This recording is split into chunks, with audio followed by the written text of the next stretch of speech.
हाँ भाई, तो आज हम लोगों ने अपने पास एक नया चैप्टर रिवाइज करना है।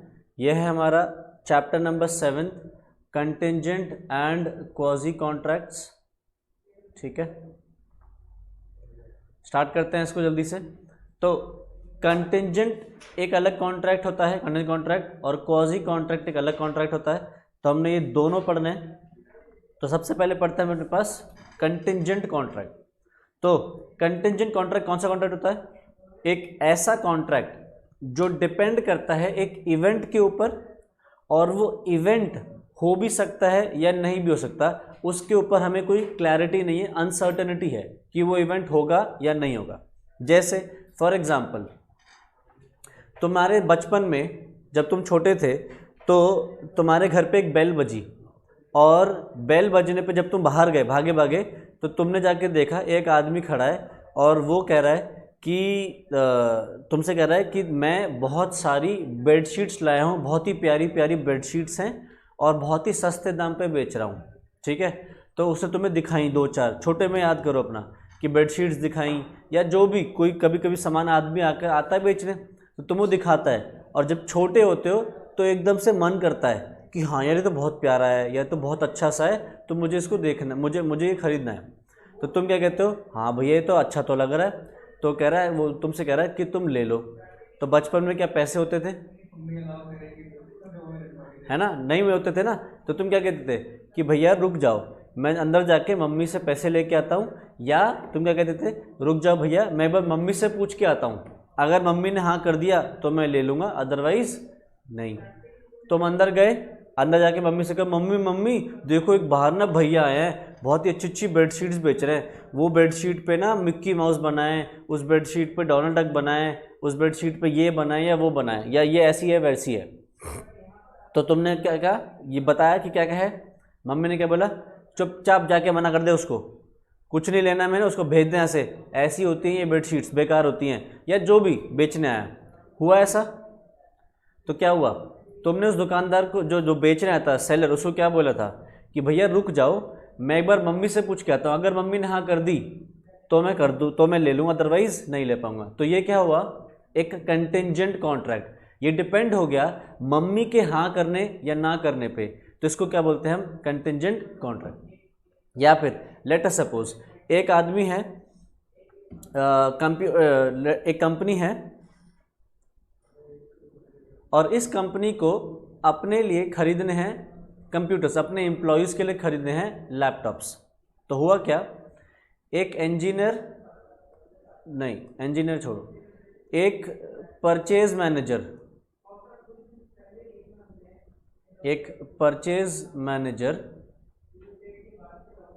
जाके लैपटॉप्स की शॉप पे लैपटॉप्स देख रहा है। तो ये लैपटॉप है और ये देख रहा है उसको परचेज मैनेजर। ठीक है, तो परचेज मैनेजर को देख के लगा कि हाँ यार ये लैपटॉप तो सही है, तो सेलर ने बोला ले लो। उसने कहा यार रुक जाओ, मुझे खरीदने हैं 100 लैपटॉप्स, एक साथ एक नहीं खरीदने, मुझे 100 लैपटॉप्स खरीदने हैं।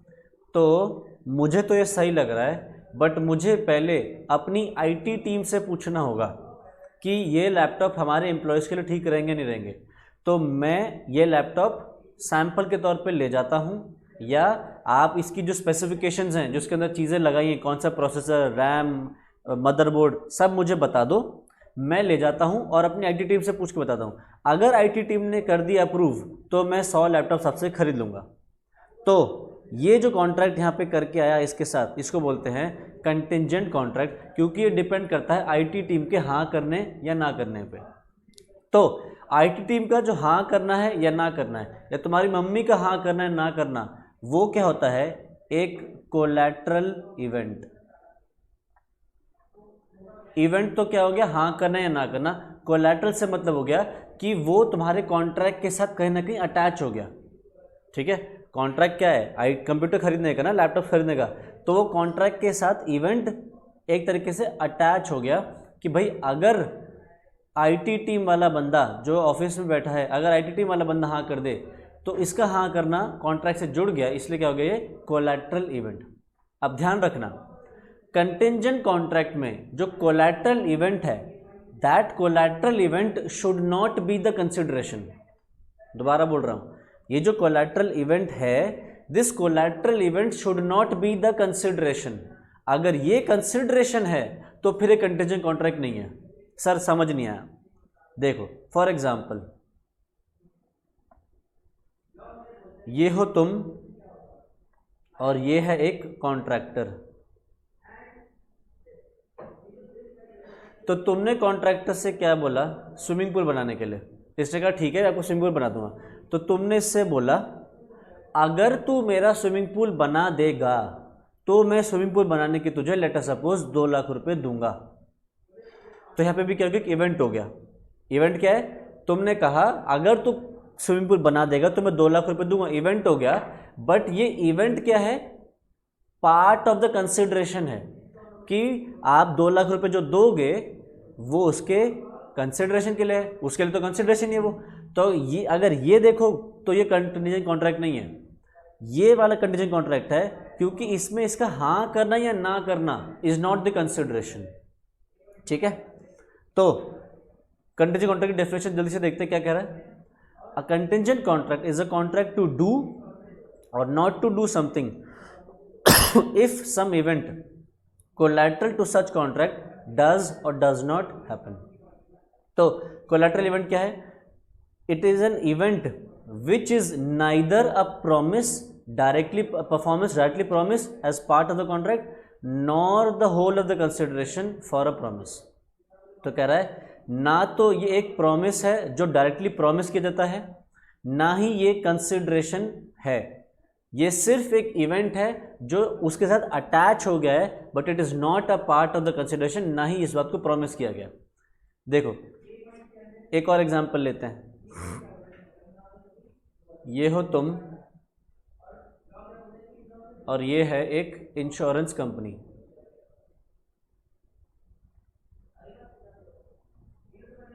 ठीक है तो तुमने इंश्योरेंस कंपनी को प्रीमियम पे किया, किस चीज़ के लिए, अपने फ़ोन का इंश्योरेंस करवाया तुमने। आजकल तो फ़ोन का इंश्योरेंस हो जाता है ना कि भैया अगर आप फ़ोन खरीदते हो तो तभी के तभी 300-500 रुपये का कुछ इंश्योरेंस ले लो।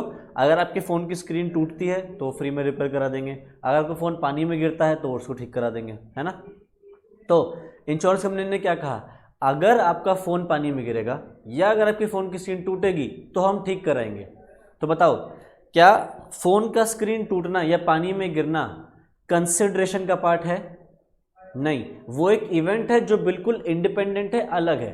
तो क्या है कॉन्ट्रैक्ट में कंसिडरेशन क्या है, तुम दोगे प्रीमियम, ये देगा तुम्हारे को क्लेम अगर तुम्हारा लॉस होता है तो, और वो फ़ोन का टूटना या पानी में गिरना that is just a collateral event. तो वो इवेंट प्रॉमिस नहीं किया गया था, ये नहीं कहा गया था आपका फ़ोन तोड़ेंगे, आपका फ़ोन पानी में गिराएंगे, that was not a part of the consideration, that was not promised. What was promise was this claim. ठीक है, तो आगे बढ़ते हैं, ये तो सारी चीज़ें वही हो गई। नेक्स्ट इसके कुछ इसेंशियल एलिमेंट्स देख लेते हैं। इसेंशियल एलिमेंट्स में क्या, सबसे पहला the performance of such contracts depends on a contingency. ये तो हमें पता ही है, ये कॉन्ट्रैक्ट तभी परफॉर्म होंगे जो वो इवेंट है, वो इवेंट या तो हो जाता है या वो इवेंट नहीं होता है। Event must be collateral, that is it should be incidental to the contract. The event must be uncertain, ध्यान रहे इवेंट अनसर्टेन होना चाहिए, उसके होने के चांसेस और ना होने के चांसेस बराबर होने चाहिए। ठीक है, if the event is bound to happen, अगर वो इवेंट होके ही रहेगा तब वो कंटिजेंट नहीं है, क्योंकि फिर क्या हो गया, सर्टेन हो गया।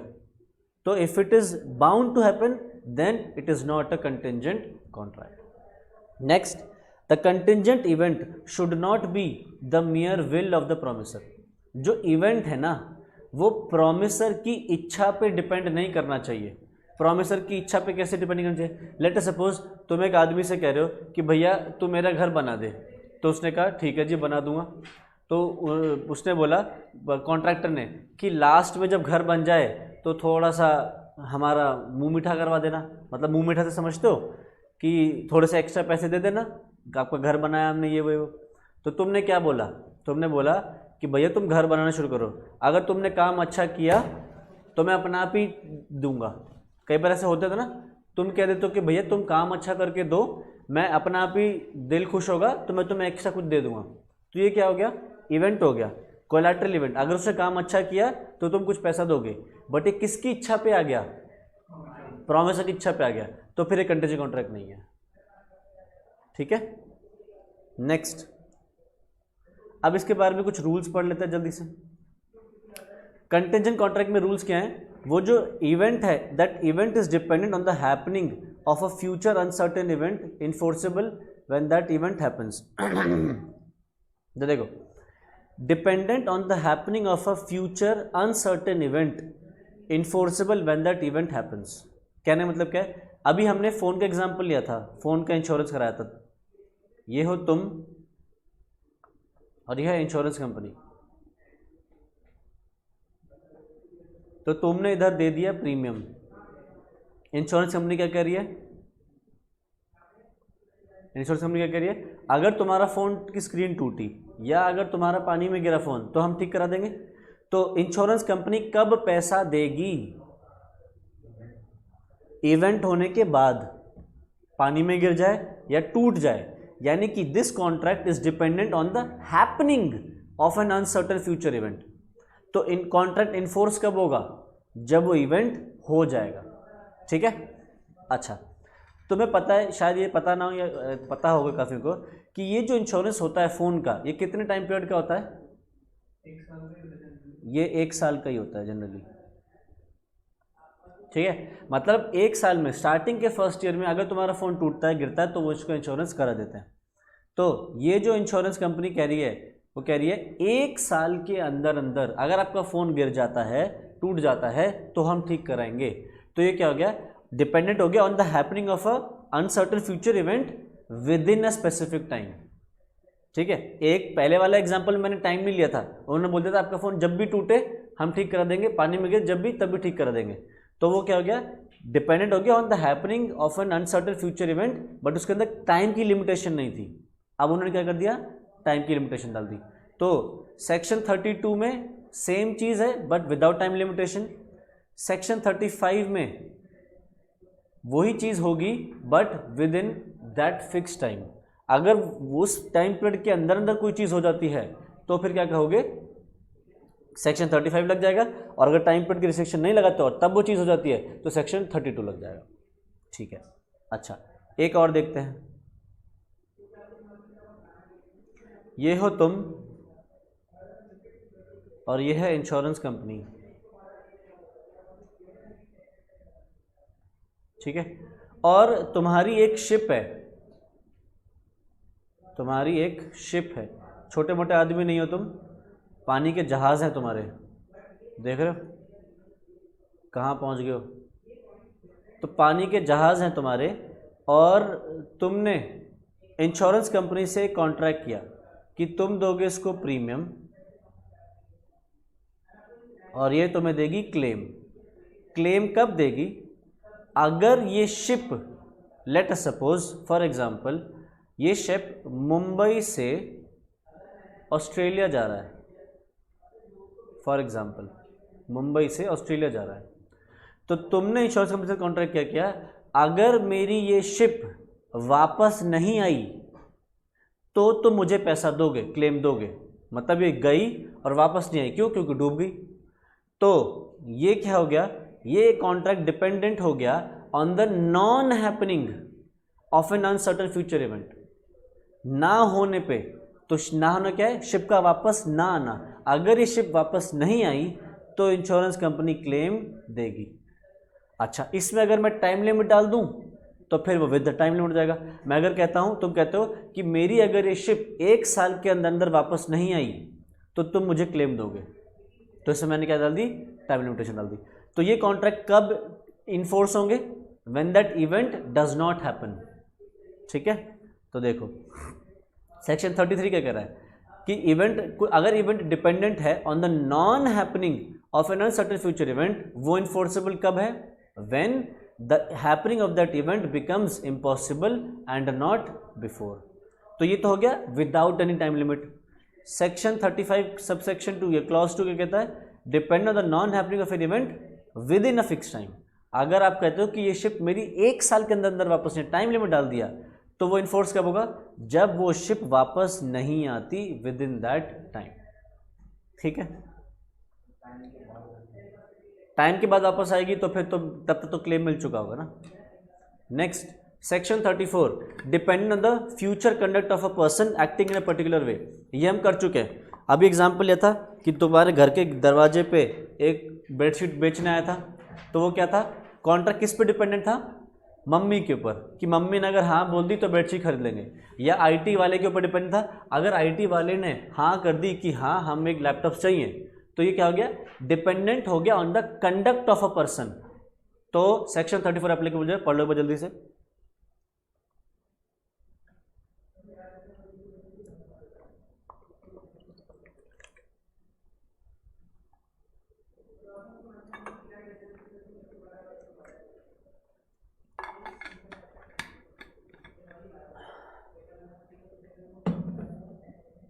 ठीक है, आगे देखते हैं। नेक्स्ट क्या है? Dependent on an impossible event is void of initio. अगर आपने एक इवेंट, एक ऐसे इवेंट के ऊपर डिपेंडेंट छोड़ दिया जो कि इवेंट ही इम्पॉसिबल है, तो फिर कॉन्ट्रैक्ट पहली मिनट से वॉइड है।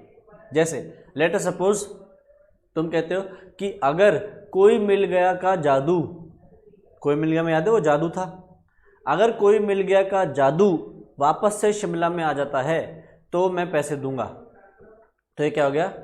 कॉन्ट्रैक्ट इम्पॉसिबल हो गया। मतलब आप जिस चीज़ पे डिपेंड कर रहे हो वो चीज़ ही, इवेंट ही इम्पॉसिबल है, तो कॉन्ट्रैक्ट क्या है? अग्रीमेंट क्या है?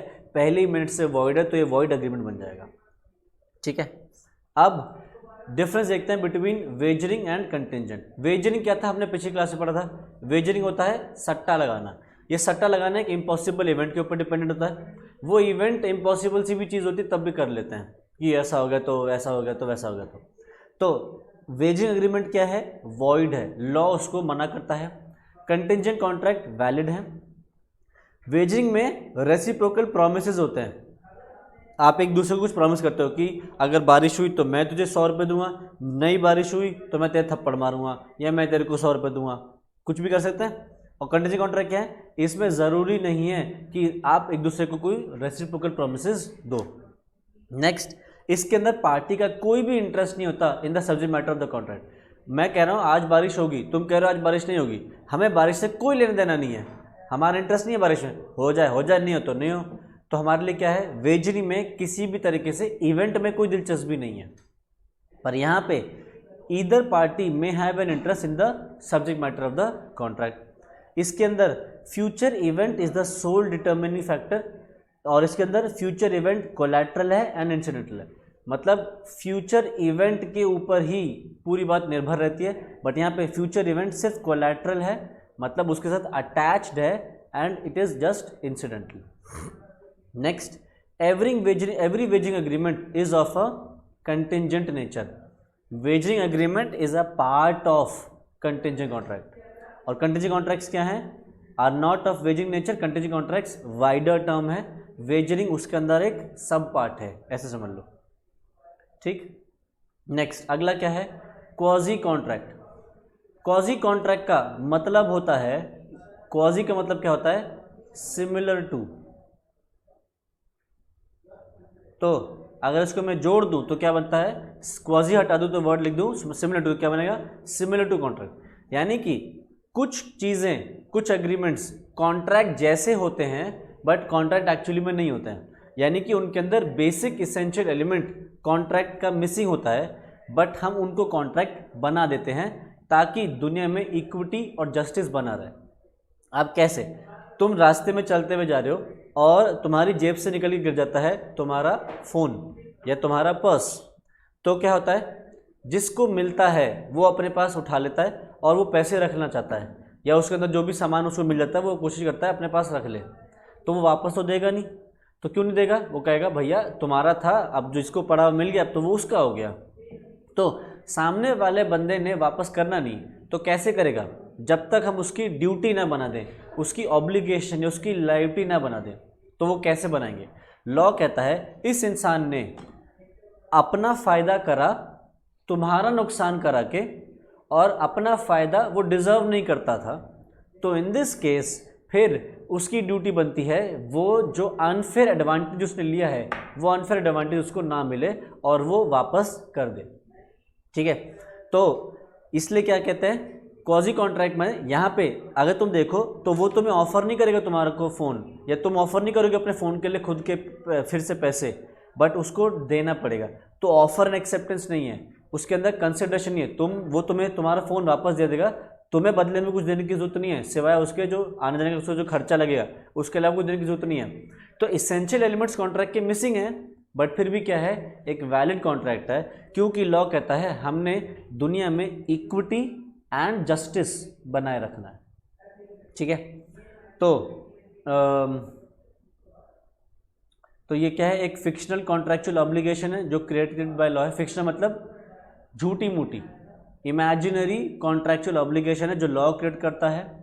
ठीक है, in reality it is not a contract since the essential elements of a contract like offer and acceptance, consideration etcetera are not present.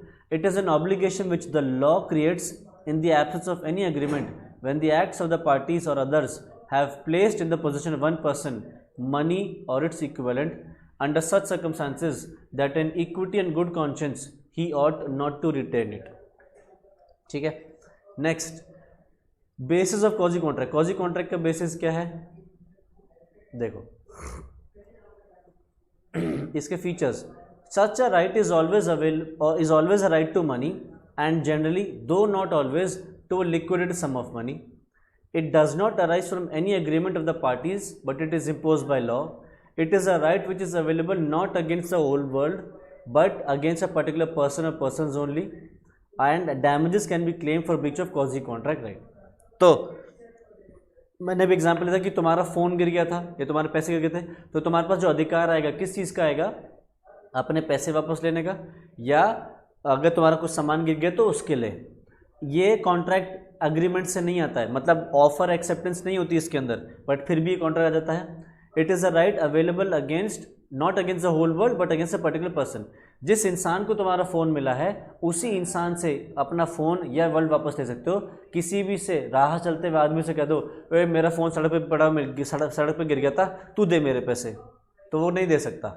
ठीक. Next, damages can be claimed for breach of quasi contract.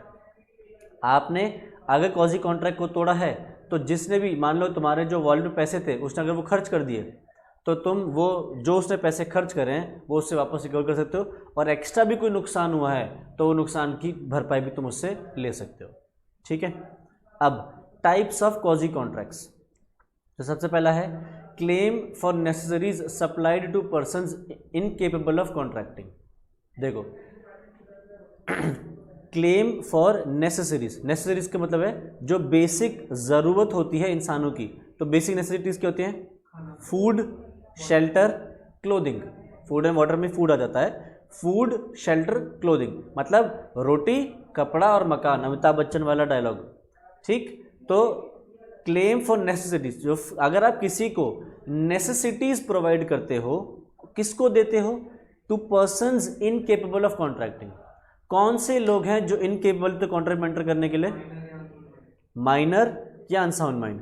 अगर आप इन लोगों को कोई भी चीज़ provide करते हो जो कि उनकी बेसिक नेसेसिटीज़ में है, फूड, शेल्टर, क्लोथिंग, तो आप उनसे उसका पैसा ले सकते हो. पर सर कैसे लें, वो लोग तो इनकेपेबल है टू एंटर इनटू कॉन्ट्रैक्ट, तो कहाँ से लेंगे, उनकी प्रॉपर्टी यानी कि उनके एस्टेट से. उनकी प्रॉपर्टी मत लिखना एग्जाम में, उनका एस्टेट लिखना, ESTATE, उनके एस्टेट से आप रिकवर कर सकते हो. ठीक है. या अगर आपके पास उनके पास एस्टेट नहीं है तो जिन पर्सन्स की ड्यूटी बनती है उनकी देखभाल करना, आप उनसे ले सकते हो. ठीक है.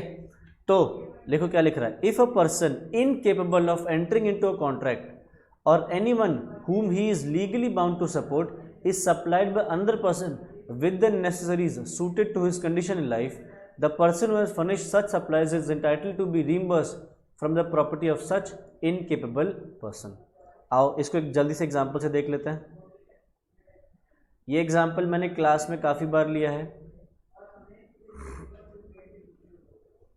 लेट अस सपोज ये हस्बैंड है, ये वाइफ है, ये सन है, ये डॉटर है. ठीक है. और हस्बैंड जो है वो घर में अकेला कमाई करने वाला है। मान लो all of a sudden husband का हो जाता है एक्सीडेंट और अब वो बेड पे आ चुका है, अब वो अपनी जॉब पे जा नहीं सकता। ऐसा हो गया कि अब वो बेड पे आ गया है, दिमागी तौर से इनकेपेबल हो गया है या हाथ पैर टूट गए ऐसे कि वो अब उठ नहीं सकता। तो हुआ क्या, इस हस्बैंड ने, क्योंकि अब अपनी जॉब इसके पास नहीं है, तो ये अपनी बीवी बच्चों को खाना नहीं खिला पा रहा। तो लेट अस सपोज हस्बैंड का जो ब्रदर है वो ब्रदर इसको और इसके बीवी बच्चों को food, shelter and clothing provide कर रहा है। ठीक है, तो ड्यूटी किसकी है प्रोवाइड करने की? हस्बैंड की। हस्बैंड की ड्यूटी बनती है या फादर की ड्यूटी बनती है अपने बीवी बच्चों का ध्यान रखने की, बट क्योंकि ये इनकेपेबल हो गया है, इसकी ड्यूटी कोई और पूरा कर रहा है, तो लॉ ये कहता है कि ये जो ब्रदर है ये पैसे रिकवर कर सकता है, जो भी वो नेसेसिटीज प्रोवाइड कर रहा है। किससे रिकवर कर सकता है? हस्बैंड की प्रॉपर्टी से, क्योंकि हस्बैंड की ड्यूटी बनती है अपने बीवी बच्चों का देखभाल करने की, उनको नेसेसिटीज प्रोवाइड करने की। ठीक है। Next, right to recover money paid for another person. अगर फॉर एग्जाम्पल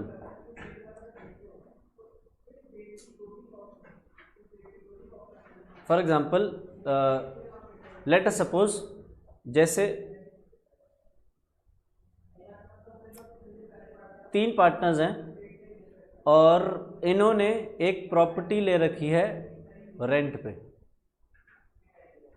ठीक है, और ये है लैंडलॉर्ड।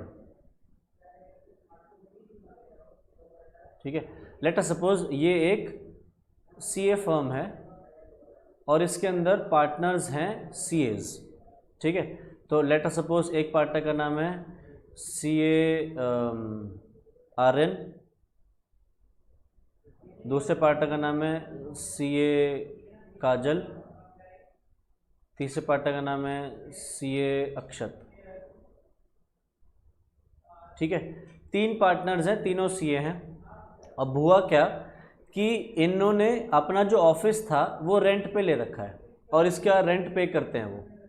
हुआ क्या, इन लोगों ने अपने पास एम्प्लॉयज़ के तौर पे 2-3 सीए और रखे हुए हैं, या 2-3 लोग एम्प्लॉयज़ रख रखे हैं। ये इनके क्या हैं? एम्प्लॉयज़ हैं। ठीक है, अब हुआ क्या, ये जो तीनों पार्टनर्स हैं, फॉर एग्जाम्पल ये तीनों छुट्टी पे निकल गए। ठीक है, हॉलिडे पे चले गए और घूमने फिरने गए हुए हैं। हुआ क्या, पीछे से लैंडलॉर्ड रेंट मांग रहा है, तो ये है नहीं, और ये जहाँ गए हुए हैं वहाँ पे इनका फ़ोन का कनेक्शन नहीं आ रहा। लेट अस सपोज ये लोग कश्मीर गए हुए हैं, तो कश्मीर में नेटवर्क नहीं आता, वहाँ पे पोस्टपेड कनेक्शन ही चलता है, अदरवाइज़ और कुछ नहीं चलता। तो मान लेते हैं ऐसा हुआ। तब हुआ क्या कि एम्प्लॉयज़ तो यहाँ पे ऑफिस आ रहे हैं, लैंडलॉर्ड ने दरवाजे बंद कर दिए, कहता कि नहीं खोलूँगा, क्यों? आपने रेंट नहीं पे करा।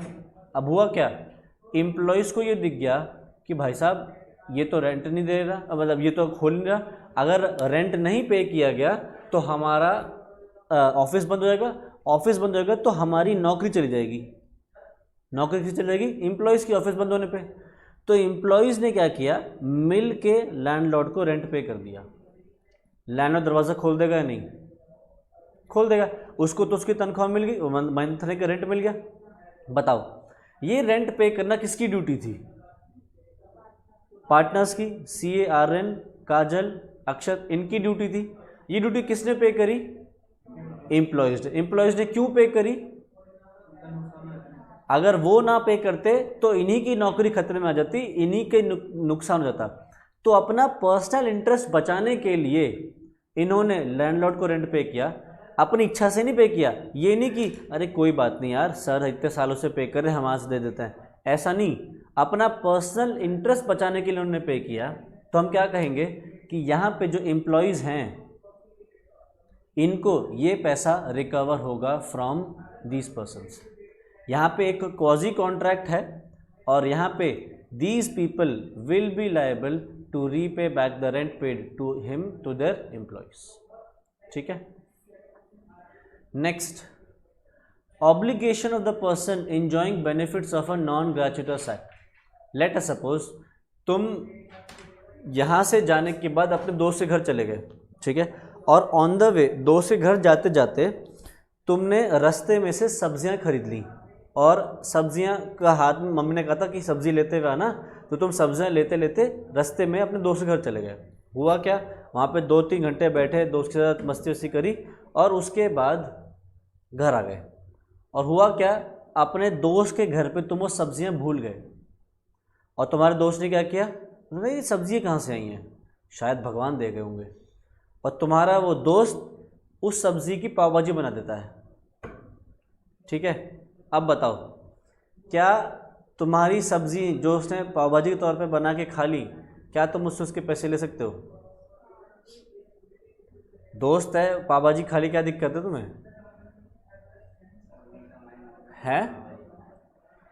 अब तुम्हारी मम्मी तुम्हारी पाव भाजी बना देंगी, है ना, तुम्हारे इंटेस्टाइन्स, तुम्हारे पेट को निकाल के उसके छोटे छोटे छोटे छोटे टुकड़े करके प्याज की तरह वही सब्जी बना देंगी, है कि नहीं? यानी कि तुमने अपने दोस्त के घर पे जो वो छोड़ा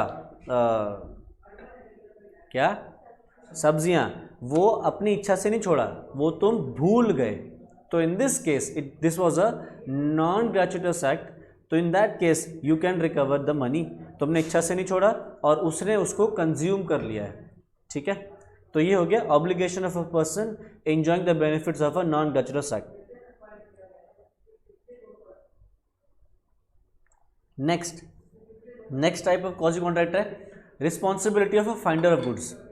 फाइंडर ऑफ गुड्स, तुम्हारा सामान किसी को पड़ा हुआ मिल गया तो उस सामने वाले की भी कुछ रिस्पॉन्सिबिलिटीज़ हैं। सबसे पहली रिस्पॉन्सिबिलिटी है ट्रू ओनर को ढूंढने की कोशिश करो, ठीक है। दूसरी चीज़, सामान का ध्यान रखो, सामान का ध्यान वैसे रखो जैसे आप अपने सामान का ध्यान रखते हो। और तीसरी चीज़, जब असली ओनर मिल जाए तो असली ओनर को उसका सामान वापस कर दो। तो जो फाइंडर है उसकी 3 रिस्पॉन्सिबिलिटी मेन, पहला try to locate the true owner, second protect the goods, या उन गुड्स को संभाल के रखो ऐसे जैसे कि आपका अपना सामान है, और तीसरा जब ट्रू ओनर मिल जाए तो सामान वापस कर दो, ठीक है।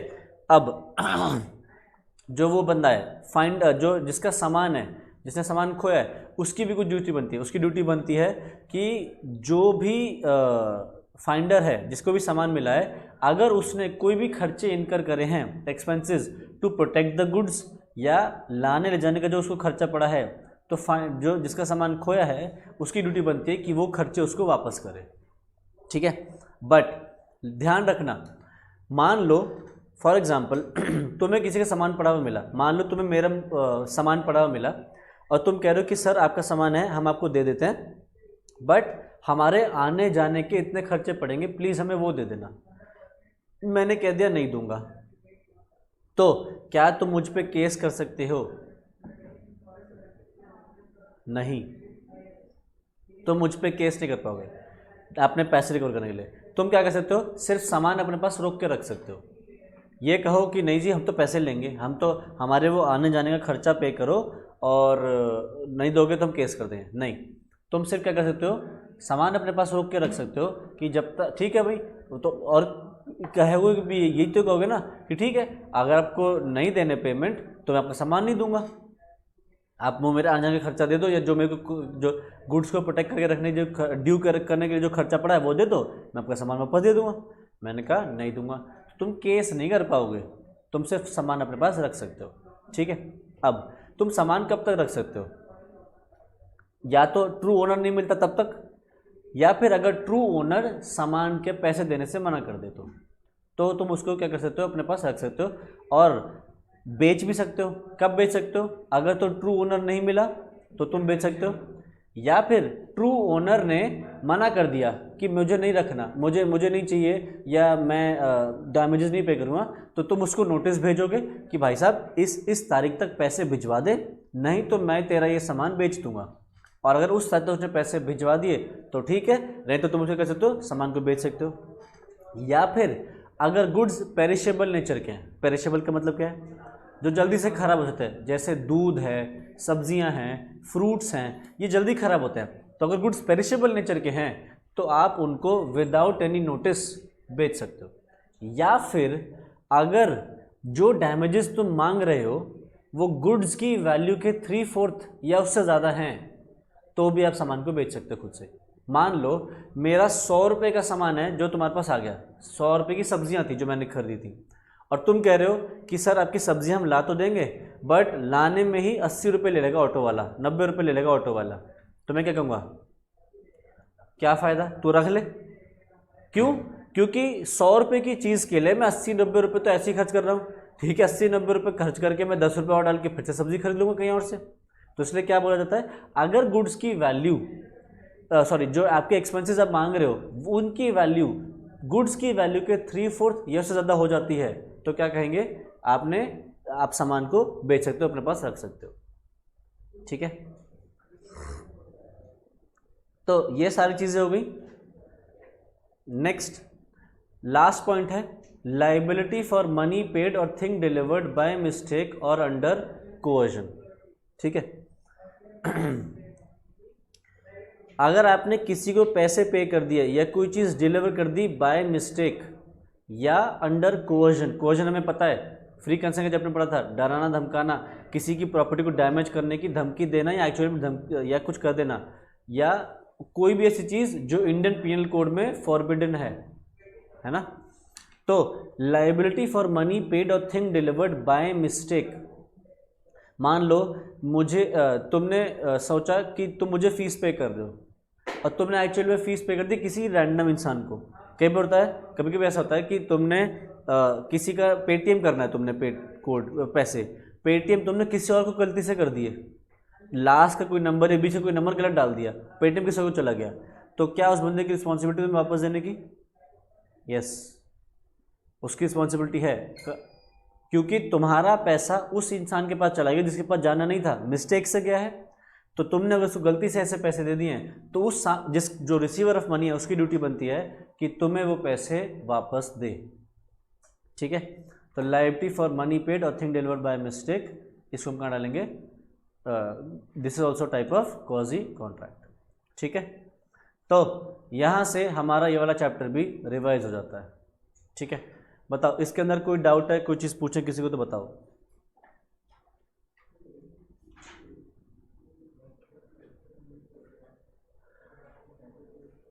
नहीं, चलो फिर तो आज इतना ही करेंगे। ठीक है, इसके बाद हमारा लास्ट चैप्टर है, फिर हमारा कॉन्ट्रैक्ट टाइप भी पूरी तरह खत्म हो जाएगा। Thank you so much, bye bye.